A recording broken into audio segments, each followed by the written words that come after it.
On this episode, we talk about the number one trait you want in a mortgage lender.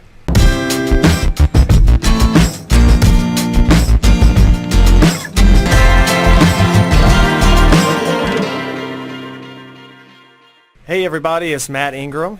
And Allison Blom. And today we have on the show Jason Cote with People's Home Equity. Hello. Yeah. So excited to bring him on board. And I tell you what, I am refreshed. Just came back. Nice trip away, just me and my wife, and ready to go. It was a good time getting away a little bit. Where'd you go? I can't remember. So I went down to Hilton Head for a couple days, and then down to Savannah, and had a blast. Because what I love to do when I go on vacation is just eat.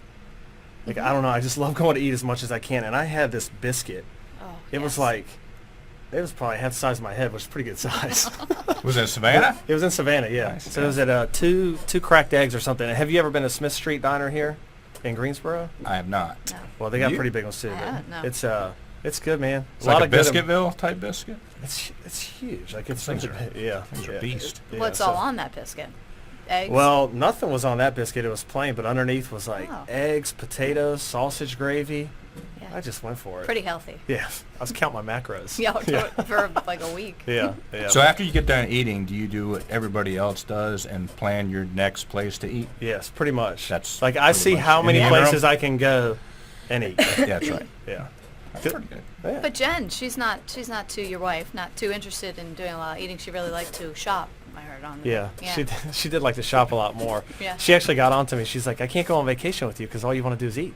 Well, she wants to do I don't- shop. I Well, know. technically you're shopping for food. There you go. See, there you go. that's a peacemaker. Yeah. Yeah. Absolutely. Compromise. Yeah, it is a compromise. It's always a compromise. Yeah. Yeah, forever. So no, it was good to get away, but now back in the full swing of things. Yeah. So kids sports going right back up, and We're in it too. Full throes. We had a lot of rain. So this week we have 5 nights of baseball and 9 games. So, and 2 snack shop duties. So, Can't forget those. Pretty involved. So and you'll all be that. at Costco getting Yeah. your snacks. No, I'm the snack shop person. Like I have to, you like, have to work the yeah, I have to work the concession, and we have a pretty legit concession. You know, we make cheesesteaks and burgers and all kinds like, of are stuff. you on the grill? I don't know if they are gonna allow me, but I'm gonna petition for it. I might just Given be like your the roots, Gatorade girl or I don't something. know. You know. Given your roots, I think you should be on there. I'm gonna push I mean, for you're it. I'll from give the you- area. I'll give you an update. Yeah. We'll see how it goes. Yeah. 9 games in 5 days. 9 games, 5 It's like days. the Yeah, and playoffs. it looks pretty sunny out, so I'm pretty sure we'll be there. It's kind of hot out now. Yeah. 87 today. Yeah. Yeah. You guys are baseball too? I have a 5-year-old, so he Yeah. does coach's pitch, and we had our game yesterday, last night, which is pretty interesting because half the kids are staring at the sky. Yeah. Hmm. The other half are usually trying to find a bug. So, Or they're dancing. right. So Is it that's- machine pitch or does No, the coach do coach's it? pitch, and Okay. then after so many throws, they hit off the tee. Oh yeah. So We have it like it's, that it's too. pretty good. Yeah. Pretty good. Lots of exciting plays. Lots of exciting plays. Nail biters. Yep. We have a lot of that too. So, but none of the parents get crazy on this age level yet. So, but I've been told, get ready. It's brewing. It's like it's just get getting ready. going. It is tough. Yeah, So, it is. Yeah. I could practice charging the field, I guess. Oh, yes, you could. Yeah. It's coming. I'm telling you. It's You in hear you. the yelling and the screaming. It gets intense. I guess. Yeah. We'll see. Yeah, You're I'm probably a looking little forward to bit that. more there. With You your charge kids, the they're field? older. I've Well, not. shit. If there would From- be one to charge the field, it'd be her. From the snack shop, yes, with my spatula. No, I don't know. It's our kids' first year, so I really didn't know what to expect from them. They're pretty athletic, but it's rough. You know, they're not 8, 9, and 10. You know, they never played baseball before, so it's tough because the older kids are nice, but man, they've been playing since they're 5. Yeah, So my son looks so little up there. He really has they have a lot to learn. So I can't really yell at them too much. No. I just not yell, yet. swing, really loud, like a lot, and they just stare at it. I'm like, Mom, stop. But other than that, it's going pretty good. That's good. Are they on the same team? No, we actually have a machine pitch, a minor, and a major. So it's like we can't just go to one game when there's. So you're just there. Yeah, that's fine. Yeah. So yeah, whatever. It's 2 months. What am I gonna do? Yeah. Yeah, They're having fun with it. I am. I'm enjoying it. Liam's long hair, so her son has long hair. Yeah. It looks like so cool in that hat, though. It does. It fluffs out the back. It's even better in the summer when he's on swim team and he has the tight swim cap and it fluffs out of that too. So, Yeah. yeah. I like love it. it. Cool. So, yeah, like I said, we're excited to have Jason on today because I feel like that Because mortgages are super exciting. That's right. Yeah, Whoa. yeah. Everybody's like just checking out. But no, you better Everybody just check in turned it off. yeah, this is actually the most important part of the process, really. And you know, I know we talked a lot about on our other shows about being prepared, and that's why I think this is really good timing for this, because we're in the spring market, we're in the throes of everything, and you know, sometimes people don't understand how important it is, you know, to get going and make sure everything's good to go with their loan, and you know, the question we always get talking about is rates. You know, that's what everybody wants. They look at that. So talk to us a little bit about where things are, where you see things going. Well, rates, of course, are not predictable, obviously. But the good thing is rates are lower than they were this time last year, and actually all of last year. In 2018, in January, we had a little spike in rates, and it was actually a pretty good spike. And they kind of crept up all of last year up until about, I would think, November. And that's when they decided to take a little bit of a downswing for us. But as far as predictions, I'm willing to step out and say I don't foresee any type of major moves up or down for the rest of this year. Now, of course, mortgage rates are driven off of the 10-year Treasury and gets into a lot of specifics like that. But for the most part, it's economy driven. So if you have a heated up economy, the Fed tries to taper that down a little bit, hence you have rates go up. So what you kind of want is just a slow and steady economy. That way there's not really some big swings in rates and the cost of borrowing money and everything else. So like we've had a pretty good run this year, in my opinion. Certainly we have encouraged all of our clients to lock and not float for 30 to 60 days. That way, number one, it defines their payment.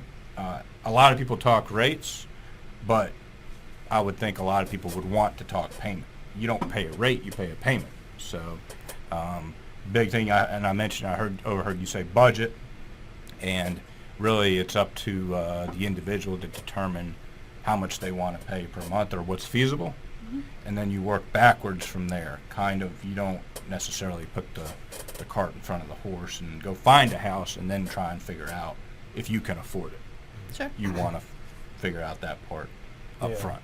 Yeah, I think that's more important, trying to back in to it, because, you know, otherwise if you just go get pre-approved, they may approve you for X amount, but then when you look and factor that payment in, it's a lot more than what's comfortable. Right? So by going in and saying, hey, this is where we are on a monthly budget, this would be comfortable, and then we're able to, like you said, back into it, so then we can take that search criteria and really focus on a certain price band, so that there's no surprises when you come in and go under contract. And don't you also think that, and I mean, I like to learn a lot. I always say I would love to take a month to intern with a lender, because, you know, I don't know about do I need a month? Or do I need like 5 years?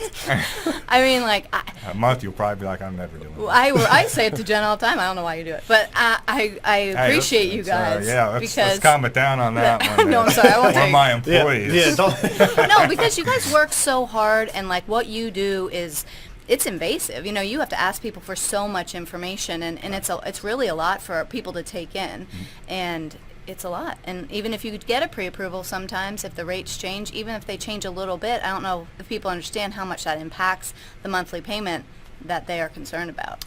Well, it's actually very little, surprisingly. So take for instance, I'll give you an example, that if the rate now is 4.5% and potential buyer is, well, I want to wait for 4.25%. The payment impact is not hundreds of dollars, like someone like the internet says, so to speak. It's very minimal, and in the interim, let's just say the market adjusts and prices go up 10 grand. Well, you just eliminated your 0.25 in rate savings by waiting. So your rates could actually go down to that. but the market shifted a little up, and the house now that you want is 10 grand more, you just canceled out. So for yourself. people, important thing for people to understand is you can get a pre-approval letter, but you can't get a rate lock until you're actually under contract and have an address, right? Correct. Okay. Yes. Under contract allows us to do a rate lock. Now, I don't know if there's any lenders out there that allow it with just a quote-unquote application. Like a shopping, yeah. Just because, what if you lock and you don't find a house for 90 days? Mm-hmm. So now it's just added cost Mm-hmm. to you as a borrower. So we always give the option right when we get the contract if they want to float or lock. We also make sure to go over the payments with the borrower, including taxes and insurance. Obviously, a principal and interest payment doesn't do anyone good because it's not escrowed and that's not really their payment. And that's a hard time. Sometimes first-time home buyers need to really understand that too, because they're not used to taxes and insurance and all that stuff too, because you don't have that in the rental world. Right. So, Yeah, because if you just get that smaller amount of, well, not smaller amount, it's still a big amount, principal and interest, right? But then you leave out taxes. Yeah. And It's kind of a bait and it's- switch a yeah, little bit, that's isn't it? right. Yeah. So Wait a then if minute. it's in the city, it's even higher. Sure. So you really are out there in the market, and you're not understanding the full picture. Correct. Right, until you maybe get under a contract, Yes. and then it's a little sticker shock. But Yes. so it sounds like to you that a quarter point, not a big deal. No. Where the bigger deal is like 1 point, right? Well, I mean, 1% is if rates were to drop 1%. Let's just say if they drop down to 3.5 from the 4.5 they are today, that will do a couple things. One, it'll spur the refinance market. You'll see a lot of people refinance and to either lower their payment or tap equity. So your phone will be ringing a lot. Oh, of course. Yeah. So, and then it obviously potentially fuels the purchase market because it's just the fact that, and the media will put it out there as the best thing since bread, right? Sliced bread and that spurs activity on the market also. Now, is 1% a significant drop? Yes, it is. And obviously the higher loan amounts, let's just say your jumbo market or your, $450,000 purchase market, it affects them more in payment than it would somebody that's, say, purchasing a $150,000 property. is there a limit to what you can buy down? Like people talk about buying down rates There- all the time and No, different things. there's not a limit, but it's just what you can afford. Okay. Obviously, if you want to buy something down by 10 grand, most people don't have that type of Sure. liquidity to do that. Nor it might not make sense. It may make sense if somebody bought their final home they're ever going to borrow, so they want to mitigate their long-term interest. Maybe that scenario. But most of our, if not all of our clients, I've had very few people even buy it down to an eighth. It's so low already. Yeah. And Well, they can better use the money somewhere else. So, you're buying mostly, you're seeing used houses, right? So a used house is going to want, maybe you're going to want the carpet a different color. Maybe you want, a different appliance. So you want to use that money to make your house home versus buy down the interest rate. But it's a personal choice. We just give the options and let the consumer decide, which is the best thing to do in my opinion. Yeah. But there's also a general rule. Let's just say, and I tell a lot of clients this: for every $10,000 in price of the house, it approximately moves your payment about $50. That's a good rule of thumb. It's pretty precise. It could be 48, 52, whatever the case may be. So we tell someone when we pre-qual them, let's just say we pre-qual them for $150,000 and give them a payment. So if you want to go $160,000, just add 50. to that monthly payment. And that's That way about, they're understanding the range. they understand So, the impact yeah. of looking at $180,000 house. Yeah. Because somebody starts at 150, but they want to go see the Yeah. 190 house, Yeah. Do. right? That They typically do. happens, yeah. Well, So usually that's that's- fine. Yeah. Just add $200. Yeah. As long as they know going into it the impact that may have on their monthly payment. That's very helpful. Yeah. Yeah. The other thing is too, I think that plays into it is, they obviously want to look at rates, right? But then what about the other costs that are involved? Like Well, there's going to be, you're talking closing costs. yeah, like closing costs and There's always closing cost with any type of real estate transaction. Obviously, even a cash buyer has title costs, right? So the costs are just really dependent on a couple things. sometimes an appraisal is not needed on properties. A lot of people don't know that. We just had one the other day that had an appraisal waiver. I do like that. yeah. We had one So- recently too. It's and great. that eliminates a lot of potential pitfalls. Yes. There's title cost. Again, there's escrow, which are what I call prepaid costs, because they're going to have to be paid anyways. Like a homeowner's insurance, you have to prorate your taxes. Sometimes HOA requires several months of payment if the property has a homeowner association dues. But again, the biggest thing that I've gotten back from both realtors and clients is communication. So if your lender, no matter how good you think they are, if they're bad at communication, you'll not have a good experience. And your realtor will not have a good experience. Because you can't ask a question and wait 3 days for the answer right now. Mm-hmm. You need No. an answer in like an hour. Yeah. We don't like guesswork. No. You know, you like to know. And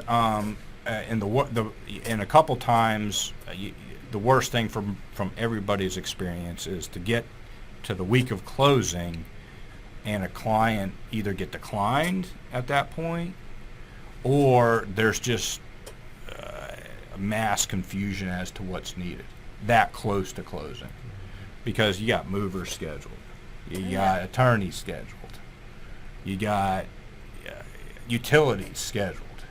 So there's a lot of moving parts, and so it's very important in our business that we close on time, or at least make every attempt to. Now, sometimes it's not in our control, but it's very important because we know the dynamics of why we have to. It's not just because it sounds good. Mm-hmm. It's because it impacts a lot of different people.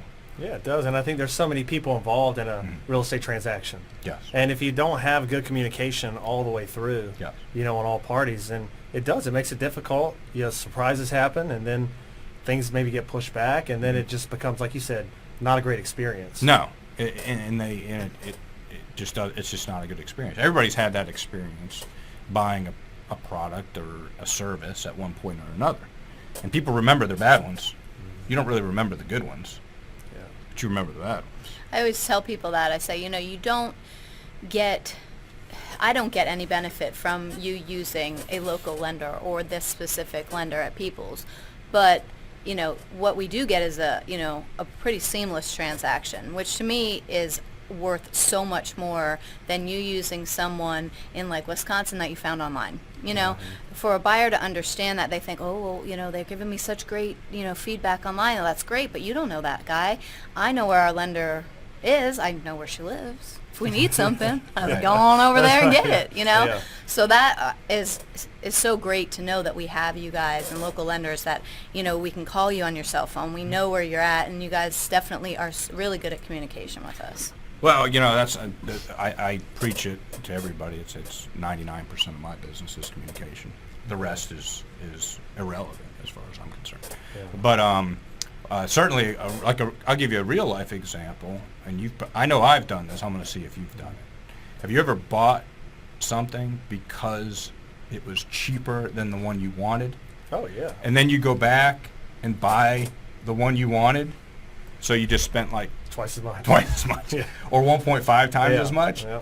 and then you're like, I knew I should have went with Yeah. what I wanted in the first I place. say it all the time. Why do we All the not time. use quality vendors? It might be $200 more. It might be whatever Right. more, but it's going to there's going to be not Yeah. zero headaches because it's a crazy experience, but it's going to maybe Yeah, less. and everybody's had that experience. Yeah, and sometimes it's not more. I think that's probably the important part for the consumer to understand is, look, you know, people will shop, they'll compare, Yep, right? yep. But I think what's most important is that people compare apples to apples, right? Yep. And so including and understanding that when someone gives you a rate, there's more than just, say, the rate. You know, there's also the additional costs that may go into it, the closing costs. Your prepaids are always going to be about the same, right? That's correct. But you know, just really understanding the full picture Mhm. and then how that process works with communication, handoffs, things like that. Or finding them when you do get your pre-approval letter. Like if you get a Yes. pre-approval letter, then they vanish, and you're like, well, where is it? And you have questions, but you know they're in another state or they're far away. It's just so nice to have someone close that you just quickly can call and. Yeah, and one of the premier benefits, I think, of using a local mortgage lender is, let's just say Matt is out with clients looking at properties, and obviously the properties are not going to be all the same price. You're not going to look at $560,000 properties. They're going to be maybe in different counties, maybe in different tax rates, maybe different price ranges. And we tell our clients, if you like a certain house, text us the address, and we can give you pretty much the exact payment for that property. Not a generalized range. It's pretty much we pull the taxes. We have a pretty good estimate on HOI, homeowners insurance. We'll look at HOA, and that way that person knows, okay, if I put an offer on this, I'll know what my payment is. Not just a general range of what I think it's going to be. And that provides a better experience for that client. It They're does, not because going even in on the blind. weekend too, you know, I mean, I've called on the weekends before, text and be like, hey, can you just run some quick numbers Yeah. for me here? I mean, we're at this house now, and there's 10 other people looking at it at the same time. Yeah, you gotta It's move. awesome. They text me back and be like, yep, we can do this, Yeah. you know, and that's the market that we're in right now. You don't want, it's Well, it just allows the consumer to go in palpable. and our clients to go in eyes wide open. Because, real estate is emotional, right? You go in and it's like, boom, it just feels like the one. It looks like the one. But then there's that other logical side that we have to facilitate and help our clients through. And by being able to contact someone and get that information, it gives them the full picture, right, in advance. So I think that's helpful. And, the other thing is, too, I know that we've been working with you guys on doing some different things because the market is so crazy and challenging, right? I mean, so many multiple offers are already going on. We crazy. could get into tons of stories about that just over the last couple of days. But, when you're crafting an offer, it's always the price, but then there's the terms, and it's just the overall picture, if you will. And so I know one of the things that we've started, working with you all on is when we know a client's like 100% ready to go, like we know they're really actively looking to, get something under contract in the next few months or so, going in and getting a pre-approval, right, versus just a pre-qual. Right. So talk to us a little bit about the benefits, that you see in that And the and how that differences process between the works, two. and the differences. A pre-approval is pretty much where a lender would take an application, mortgage application, pull credit, and we go off of, verbally, we go off of what the client says. So if you say you make $5,000 a month, that's what we put in the system as the number, $5,000 a month. And that determines the pre-qualification. So if that $5,000 is not accurate, it could affect the pre-approval. Let's just say it comes back and it's really $4,600. You just kind of round it up. Well, that affects me. That affects your pre-approval, or pre-qualification. So a pre-qualification is strictly driven off of that. So we go off of what you say. Pre-approval is we actually obtain your documents and verify that you're telling us the correct thing. Which is what you'll do anyway during the process. Correct. Yes, we You're just just do getting it. ahead We of just it. do it proactively. Yeah. And Which is really important when you're dealing with due diligence fees and Yes. time frames, because I'll give you another example too of why it's important. Let's just say you made $5,000 a month. It could be accurate, but $1,000 a month is overtime. You still make $5,000 a month. I have no idea it's overtime. That could affect your pre-qualification because overtime is treated differently than base.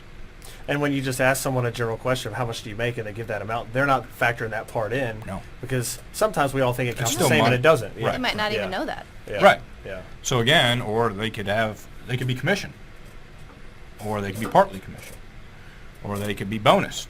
So there's a lot of different factors there that go into a pre-approval that, and we ask most of those questions up front. We ask about overtime. We ask about this and that because we've done it wrong in the past. You always learn from mistakes, so we just don't try and make the same mistake twice. Now, a lot of lenders may not ask that question and may not think ahead enough to ask the question. If that company has newer loan officers or poorly trained loan officers, they just might not ask the right questions. The information might be correct, but the questions weren't asked properly. And also there's some people that we've ran across that let's just say they were turned down by a BB&T of the world, or a big bank box lender, like a Bank of America.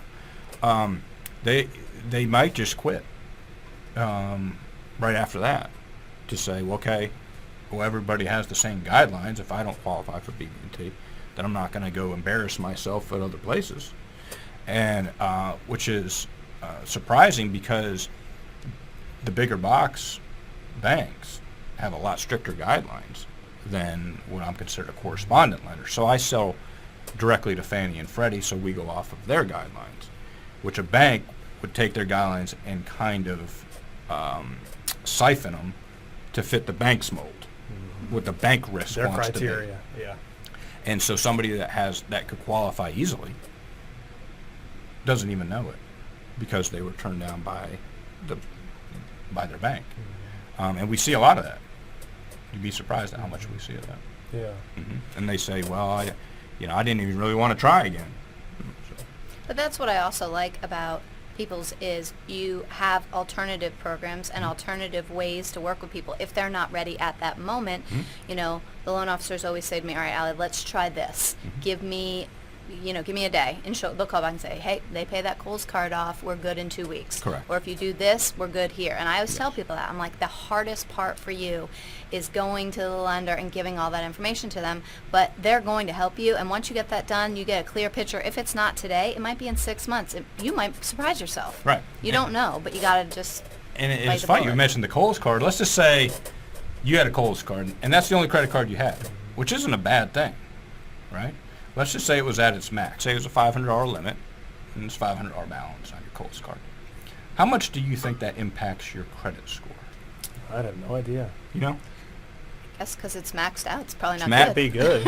It can't be good. I never want so- to max anything out. Nothing. So credit utilization, which credit utilization meaning credit line utilized, if it composes about 30 to 35% of your score. So that one credit card could be hitting you 30% of your score. So 30% of the 650 max, this is the 750 or 850 max, right? 850 max on the credit. 30% of it's getting destroyed by this one Kohl's card that has a $500 balance. So by literally paying it off, not closing it, just paying it off, you might could get a 60, 70 point score increase, which could give you a better rate, which would give you better payment, or may even qualify you versus disqualifying you. Again, a lot of people don't know this. Now, if you have 4 credit cards, that 30 to 35% is spread across 4 credit cards. So you could have one maxed and the other 3 be at zero balance, and it's probably better. But if you just have one credit card, all those eggs see are in what you that mean, basket. Yeah. Yep. And that's a good thing too about you guys is, and you know, when working with lenders, they're able to say, hey, look, you know, your credit score is this. To get a better rate or to get qualified, you need to be here. So this is what you do. Yep. Like you're able to go in It's a game and plan. look at things and say, hey, if you do this, we get you here. Yep. Instead of just saying, sorry, not today. Check me in 6 months or a year. You're able to help provide them with a plan too. Or I've even heard some lenders say, well, pay this off and call me back in 90 days, and we'll see if your credit went up. That's just poor customer service. It's discouraging, I think, to a client as well. Yeah, 'cause Well, we there's- have lists of people that we're actively working with that, you know, are ready to go right now. And then people that we're working with. We have one girl I've been working with for 3 years. So she's on some kind of, you know, really getting her ready, and she's very close. But, like, I check back with Jen maybe once a month to say, hey, how is she doing? Yeah. You know, she's like, well, why don't I call her, or you call her, or we'll text her every once in a while. And that's just, we like having you guys as partners on that because we follow up and you follow up, and they feel like, hey, these people really, you know, have my back, and they're going to help me through this Of course. biggest purchase I have to make. Yeah. So.